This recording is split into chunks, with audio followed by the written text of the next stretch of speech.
Assalamualaikum warahmatullahi wabarakatuh. Perkenalkan, nama saya Nur Laila, NIM 22 11032, Prodi Informatika, Fakultas Rekayasa Sistem, Universitas Teknologi Sumbawa.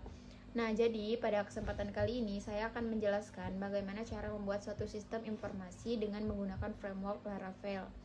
Oke, baik. Di sini saya mengambil tema perpustakaan SMPN 1 Lenangguar berbasis digital. Jadi, sistem informasi ini saya buat untuk mengefisiensi berbagai jenis transaksi yang ada di perpustakaan SMPN 1 Lenangguar ini. Nah, jadi tujuan dari pembuatan video ini adalah untuk memenuhi tugas dari mata kuliah pemrograman framework. Oke, baik. Yang pertama saya jelaskan di sini adalah untuk tampilan loginnya.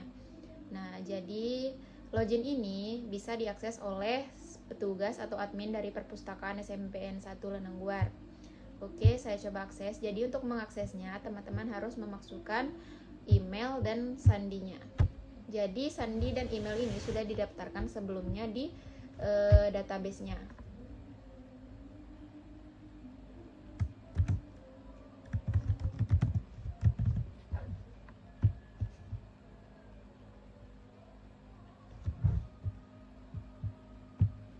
Nah, jadi yang dapat login di aplikasi ini itu adalah admin atau petugas perpustakaan yang sudah terdaftar di database sebelumnya.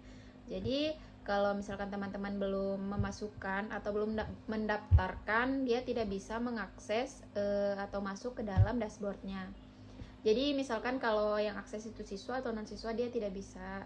Jadi, yang bisa mengakses atau bisa masuk itu si admin atau petugas perpustakaan. Nah, kemudian yang kedua itu adalah dashboard dari aplikasi perpustakaannya. Di sini ada peminjaman, laporan, anggota, dan pengembalian.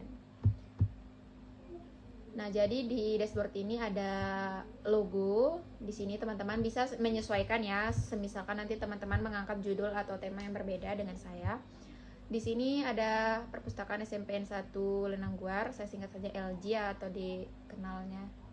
Kemudian di sini ada petugas perpustakaan.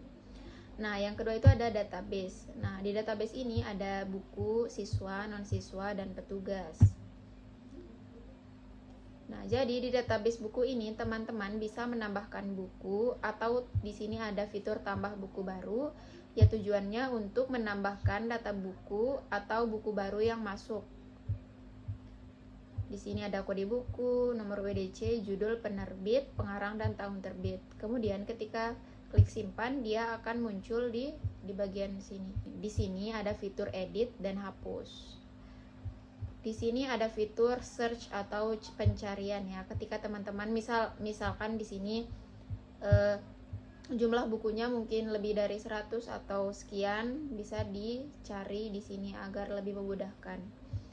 Nah, di bawah sini ada pagination atau membagi di setiap halaman itu menjadi beberapa nomor saja. Nah, di sini ada halaman pertama, jumlah datanya 3. Nah, di sini ada data per halamannya 10. Teman-teman bisa sesuaikan ya, misalnya mau berapa seperti codingan yang sebelumnya. Nah, yang kedua itu ada siswa, sama seperti tadi. Di siswa ini, teman-teman bisa menambahkan anggota yang statusnya siswa, bisa ditambah. Dan ketika ditambah, dia akan muncul di halaman data siswa. Teman-teman bisa edit dan hapus, sama seperti tadi untuk fiturnya. Kemudian ada non-siswa dan data petugas. Nah, jadi data petugas ini dia akan meminta kode petugas, nama petugas, jabatan, email, dan opsi. Jadi data petugas ini adalah data petugas yang bisa mengakses perpustakaan SMPN Negeri 1 Lenangguar. Jadi ketika dia belum terdaftar, dia tidak bisa masuk atau mengakses aplikasi ini. Kemudian yang selanjutnya itu adalah transaksi. Nah, di transaksi ini ada 2, yaitu peminjaman dan pengembalian.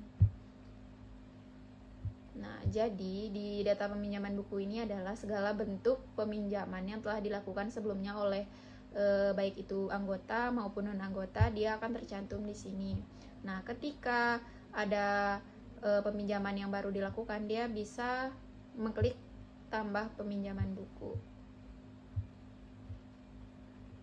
Nah, di dalam peminjaman ini harus mengisi kode buku, nama peminjam, judul buku, tanggal pinjam, dan tanggal kembali.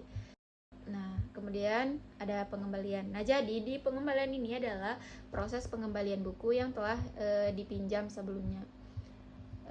Di sini ketika buku yang dipinjam melebihi batas maksimum dari peminjaman yang telah ditetapkan, dia akan dikenakan denda. Nah, kemudian yang terakhir itu ada laporan.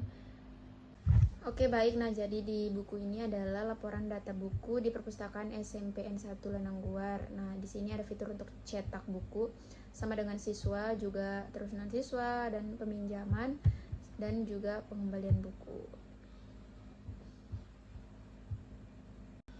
Nah, jadi laporan ini tujuannya untuk menjadi laporan kepada kepala perpustakaan atau kepala sekolah ketika dimintai tentang data-data yang diperlukan di perpustakaan SMPN 1 Lenangguar ini. Oke, mungkin itu saja yang dapat saya sampaikan. Apabila ada kekurangan, saya mohon maaf. Wassalamualaikum warahmatullahi wabarakatuh.